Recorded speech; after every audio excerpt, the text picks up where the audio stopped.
Bueno, buenas tardes, ¿cómo les va? Hoy, jueves 10 de septiembre, tenemos una clase un poco más cortita porque vamos a participar del acto que justo coincide con el horario de clases. Así que bueno, vamos a empezar a hablar de dolor.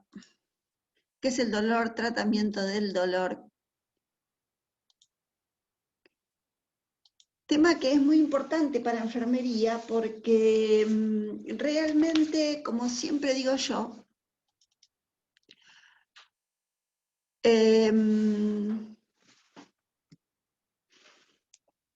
los médicos son un poco, ¿cómo lo podríamos decir sin faltar el respeto? Insensibles a la persona que sufre, ¿sí? Entonces, somos nosotros los que tenemos que hacer, estar, mirar, acompañar. Bueno, ¿qué es el dolor? El dolor es una respuesta subjetiva a factores estresantes físicos y psicológicos, ¿sí? Todas las personas experimentamos dolor en algún momento de nuestras vidas, ¿sí? Aunque el dolor suele percibirse como desagradable, salvo por aquellas personas que utilizan el dolor como recurso de placer, ¿sí? Desagradable e inoportuno también tiene una función protectora y de aviso frente a situaciones que pueden amenazar la salud, ¿sí? Ya vamos a ir viendo cómo. Por esta razón el dolor se considera cada vez más como la quinta constante vital, el quinto signo vital, ¿sí? El paciente tiene dolor, el cuerpo está avisando de algo, como cuando tiene fiebre, temperatura elevada, como cuando está hipertenso o hipotenso. Si tiene dolor es un alerta de su organismo, ¿sí? Y se recomienda valorarlo junto con las otras constantes vitales. La Joint Commission on Accreditation of Healthcare Organization, no, van a escuchar hablar mucho a las instituciones que acreditan calidad en los servicios, ¿sí? Vieron que hay muchas farmacias que dice acreditada por ISO 9001. Bueno, la Joint Commission es una entidad de acreditación de calidad que fundamentalmente se encarga de clínicas, sanatorios, hospitales privados, la Joint Commission. Ha establecido estándares de dolor que identifican el alivio del dolor como un derecho del paciente. El paciente tiene derecho a que nosotros le aliviemos el dolor. El paciente no puede estar con dolor, ¿sí?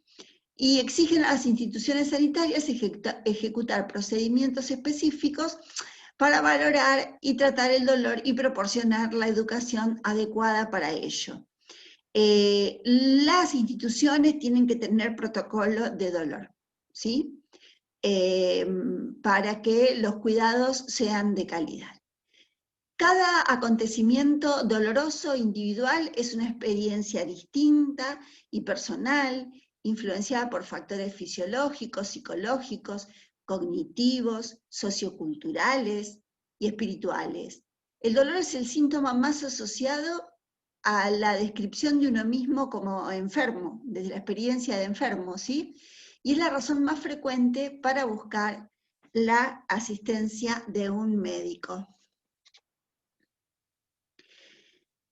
La International Association for the Study of Pain, la Asociación Internacional para el Estudio del Dolor, define el dolor como una experiencia sensorial y emocional desagradable asociada a una lesión tisular real o potencial, o se describe en función de tal lesión. Aunque hay muchas definiciones y descriptores del dolor, lo más relevante es que el dolor es todo lo que la persona experimente como tal, y existe siempre que la persona diga que lo tiene. Cada vez que una persona dice, me duele, le duele, hay dolor, ¿sí? Valores y creencias para el dolor. Solo la persona afectada puede experimentar el dolor, es decir, el dolor tiene un significado personal. Si el paciente dice que tiene dolor, lo tiene, lo que dije recién. Si el paciente dice me duele, le duele. ¿Mm? Todos los dolores son reales. pero como si son subjetivos. Bueno, claro, yo no lo puedo demostrar. Así que si la persona dice que le duele es porque está experimentando dolor, entonces es real. El dolor tiene una dimensión física, emocional, cognitiva, sociocultural, espiritual, ¿sí? Hay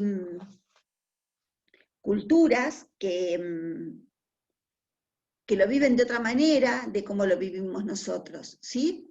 El dolor afecta a todo el cuerpo, habitualmente de manera negativa. ¿Han escuchado alguna vez a las personas grandes decir, ay, cuando te duelen los pies estás mal de todos lados? Bueno, si te duele la cabeza también, si te duele un brazo también, esto es así. El dolor puede servir como respuesta y aviso a un traumatismo, a una enfermedad real o potencial, ¿sí? Me duele la fosa ilíaca derecha. ¡Ping! Apendicitis hasta que se demuestre lo contrario. Le duele el tórax, le duele el pecho, infarto agudo de miocardio hasta que se demuestre lo contrario, ¿sí? Neurofisiología del dolor. Si bien hablamos del dolor como sensación, como emoción, en la neurofisiología del dolor intervienen los dos tipos de neuronas. Ustedes saben que nosotros tenemos neuronas sensitivas y neuronas motoras. Bueno, en la neurofisiología del dolor intervienen las neuronas sensitivas, quien a través de sus nociceptores, está mal escrito nociceptores, es con C, se percibe el dolor, y las neuronas motoras mandan la respuesta al dolor. Los estímulos dolorosos, bueno, ahí hay varios ejemplos, después los leen tranquilos. ¿Cuáles son los estímulos y los ejemplos? Un estímulo doloroso relacionado con microorganismos, con bacterias, con virus, por ejemplo, la meningitis, una gran cefalea, un dolor intenso de cabeza. Por inflamación, dolor de garganta. Reducción del flujo sanguíneo, angina de pecho, infarto agudo de miocardio. Tumor invasivo, cáncer de colon. Radiación, los tratamientos del cáncer, sobre todo los tratamientos sí, siempre donde hay radiación hay dolor. Calor, quemadura solar. Obstrucción, cálculo renal. Compresión, síndrome del túnel carpiano. Ahí la abuelita que se está agarrando la mano tiene seguramente un síndrome del túnel carpiano. Reducción del movimiento, dolor tras retirada de yeso, de cualquier tipo de férula de inmovilización. Estiramiento, distensión, esguince de tobillo, son todos ejemplos, no es que es el único ejemplo que hay montones. Tumefacción, artritis, fracturas, fractura de cadera, por ejemplo, depósito de tejido extraño, endometriosis, sustancias químicas, exantema cutáneo, electricidad, quemadura eléctrica, conflicto, dificultades vitales, dolor psicógeno. Acá en esta imagen vemos cómo se comporta el dolor, ¿sí? En el A, los nociceptores cutáneos generan impulsos de dolor. El dolor lo perciben los nociceptores en la periferia del cuerpo, por ejemplo, en la piel o en las vísceras. El dolor cutáneo se transmite a través, estoy buscando si ahí está, sí, en el B están.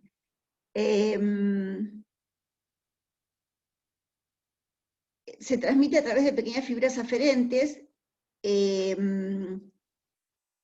incluso fibras menores que van a la médula espinal, ¿sí?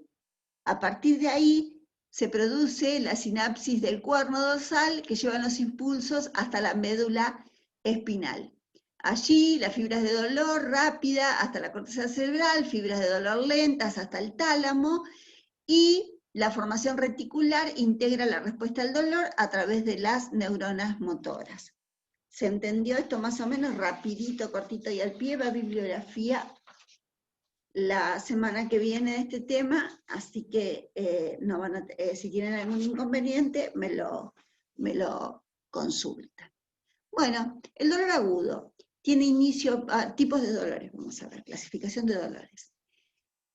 Agudo, tiene inicio brusco, suele ser temporal y es localizado. El dolor que dura menos de 6 meses y tiene una causa identificada se clasifica como dolor agudo. El inicio puede ser brusco, debido a una lesión tisular por traumatismo, ¿sí? Una intervención o una inflamación. El dolor es punzante y localizado, aunque puede irradiarse. Los tres tipos principales de dolor agudo son el dolor somático, se origina en los receptores nerviosos localizados en la piel o cerca de la superficie cutánea. El dolor somático puede ser punzante y bien localizado o sordo y difuso. A menudo se acompaña de náuseas y vómitos. El dolor visceral se origina en los órganos corporales, el dolor visceral es sordo y mal localizado por el bajo número de nociceptores. Acá lo escribí bien. Las vísceras son sensibles al estiramiento, la inflamación y la isquemia, pero relativamente insensibles al corte y los extremos de temperatura, ¿sí? Se asocia a náuseas y vómitos, hipotensión e inquietud. A menudo se irradia y es referido. Puede describirse intermitente o cólico y con calambres. Que un dolor irradie significa que tiene un punto de localización en donde se siente como más fuerte, pero se va hacia otro lado también, ¿sí? Por ejemplo, el dolor de un cólico biliar se va a ubicar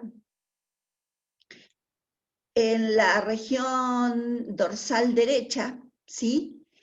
Lo va a referir el paciente como una fuerte puntada que va hacia el hombro, desde ahí sube para el hombro.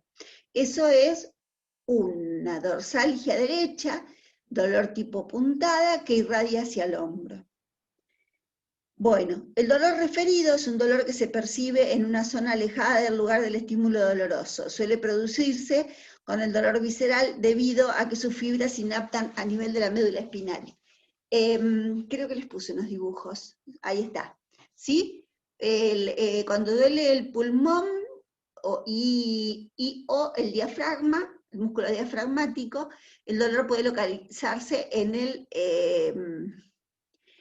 el cuello izquierdo, hígado y vesícula en el cuello derecho, ¿sí? O en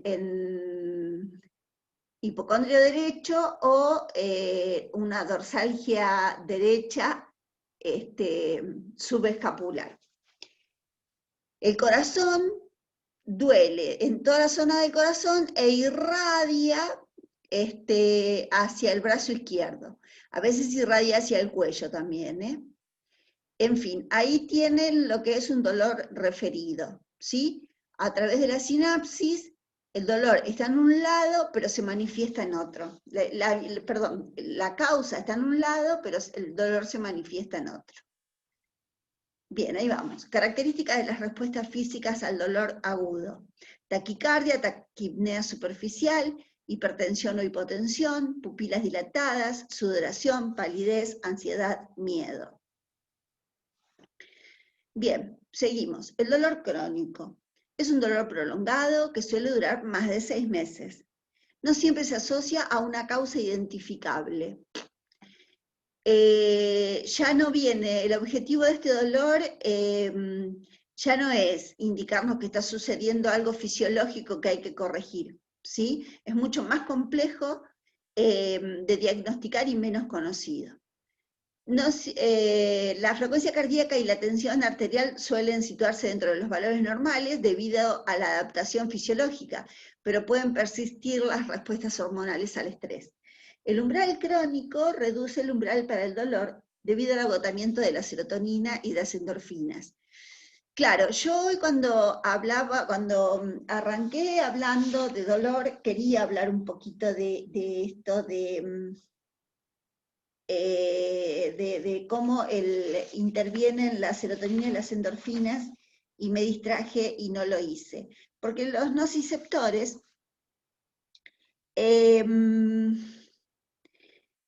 responden a estímulos mecánicos, químicos o térmicos persistentes en la célula o a la liberación local de sustancias que van a participar en la disminución del dolor. La bradicinina, un polipéptido del sistema proteínico de las cininas, parece la sustancia química más abundante y potente productora de dolor. Otras fuentes bioquímicas de dolor son las prostaglandinas, la histamina, los iones hidrógeno y el potasio. Se cree que estas sustancias bioquímicas se unen a los nociceptores en respuesta a estímulos nocivos, lo que hace que los nociceptores inicien los impulsos dolorosos, ¿sí? Y ahí se desencadena la respuesta neural al dolor, lo que decíamos hoy, ¿no? La participación esta de los nociceptores cutáneos que generan los impulsos del dolor. Las neuronas secundarias también transmiten los impulsos desde las neuronas aferentes a través del corno dorsal de la médula espinal, donde sinaptan en la sustancia gelatinosa. Los impulsos cruzan entonces a las vías espinotalámicas laterales. Los impulsos ascienden por las vías espinotalámicas anterior y lateral y pasan a través del bulbo raquídeo y el mesencéfalo al tálamo. En el tálamo y la corteza cerebral, los impulsos dolorosos se perciben, describen, localizan e interpretan. Y se formula una respuesta. Un impulso nocivo se hace doloroso cuando la sensación alcanza niveles conscientes y es percibida y evaluada por la persona que experimenta la sensación, ¿sí? Entonces, algunos de estos impulsos dolorosos ascienden a lo largo de la vía paleoespinotalámica en la sección medial de la médula espinal. Estos impulsos entran en la formación reticular y en los sistemas límbicos, que integran las respuestas emocionales y cognitivas al dolor. Las interconexiones en el sistema nervioso autónomo también pueden dar lugar a una respuesta autónoma al dolor. Bien, ahí se activan los mecanismos inhibidores del dolor, ¿sí? Las fibras eferentes discurren desde la formación reticular y el mesencéfalo a la sustancia gelatinosa en los cornos dorsales de la médula espinal. Junto a estas fibras, el dolor puede inhibirse o modularse. El sistema de analgesia es un grupo de neuronas del mesencéfalo, porque nosotros tenemos analgesia natural, no solamente la que recibimos por vía oral es analgesia. Tenemos sustancias que actúan como analgésicos, ¿sí? Entonces ahí aparecen como respuesta motora, ¿sí? O mecanismo inhibidor químico, primero las endorfinas. ¿Saben lo que son las endorfinas, tan famosas endorfinas que se mencionan tanto en este momento? Bueno, son morfinas endógenas. Son morfinas, son analgésicos opiáceos que se generan naturalmente en nuestro cuerpo para inhibir el dolor, ¿sí? Después también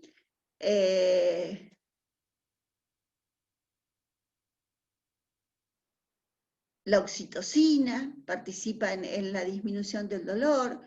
En fin, el cuerpo tiene un sistema de modular este dolor, de contrarrestar este dolor. El dolor crónico puede subdividirse en 4 subcategorías. El dolor agudo recidivante se caracteriza por episodios, no es agudo recidivante, es crónico recidivante. En todo caso, me pude haber confundido porque es crónico, pero dice, se caracteriza por episodios relativamente bien definidos de dolor y con episodios interpuestos libres de dolor. Cada vez que aparece el dolor, hablamos de reagudización del dolor, ¿sí? Porque es un dolor recidivante, vuelve a aparecer. Por ejemplo, las migrañas y las crisis de anemia falciforme. El dolor activo limitado en el tiempo se identifica por un periodo definido. Algunos ejemplos son dolores del cáncer, que termina con el control de la enfermedad y la muerte. El dolor no maligno crónico es un dolor que no amenaza la vida y que sin embargo persiste más allá del tiempo esperado de curación. La lumbalgia crónica, tan cara a los afectos de los enfermeros, se incluye en esta categoría. El síndrome de dolor crónico intratable no maligno es similar a un simple dolor crónico no maligno, pero se caracteriza por la incapacidad de la persona de afrontar el dolor y a veces con la incapacidad física, social y psicológica que da lugar.